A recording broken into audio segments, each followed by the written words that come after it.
Бүгінгі біздің сабағымыздың мақсаты қолдануға, бағалауға негізделген сұрақтар қою және оларға жауап беру.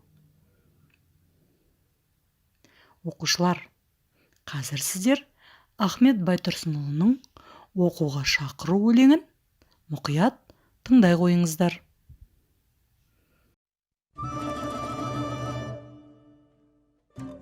Балалар, оқуға бар, жатпа қарап, жуынып киініңдер шапшаңырақ.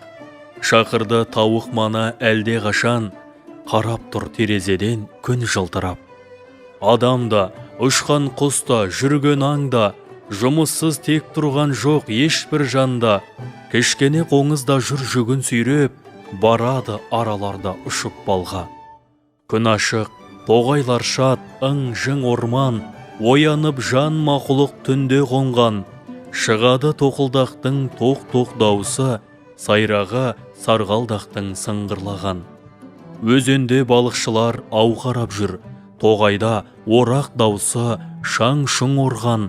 Аллалап ал кітапты қолдарыңа, қолдарын Құдай сүймес жалқау болған. Ахмет Байтұрсынұлы. Шығарманың авторы Ахмет Байтұрсынұлы туралы не білеміз?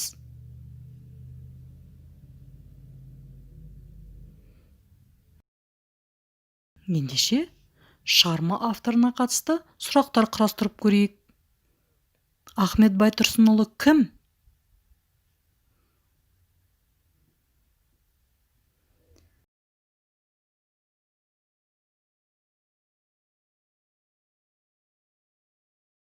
Қазір оқушылар сіздер өздеріңіз тыңдаған өлеңнің мазмұны бойынша сұрақтар құрастырып үйренесіздер.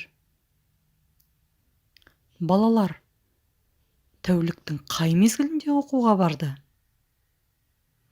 Нелер жұмыссыз жүрген жоқ? Кішкене қоңызбен аралар қандай жұмыс істеп жүр?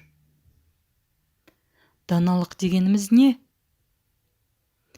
Даналыққа бастайтын қандай жол? Адамдар не үшін оқып білім алуы керек? Енді осы мәтін бойынша, өлең бойынша сіздер қандай сұрақтар қояр едіңіздер?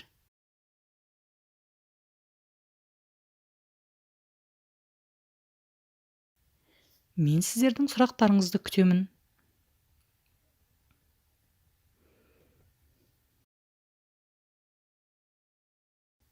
Сонымен оқушылар, даналық, оқу, іздену, үйрену дегенді қалай түсіндіңіздер?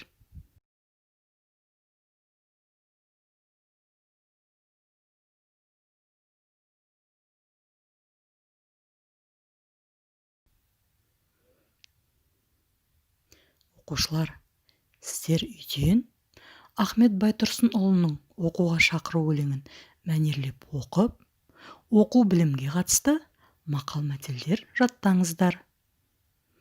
Сонымен бүгінгі сабағымыз аяқталды. Сау болыңыздар.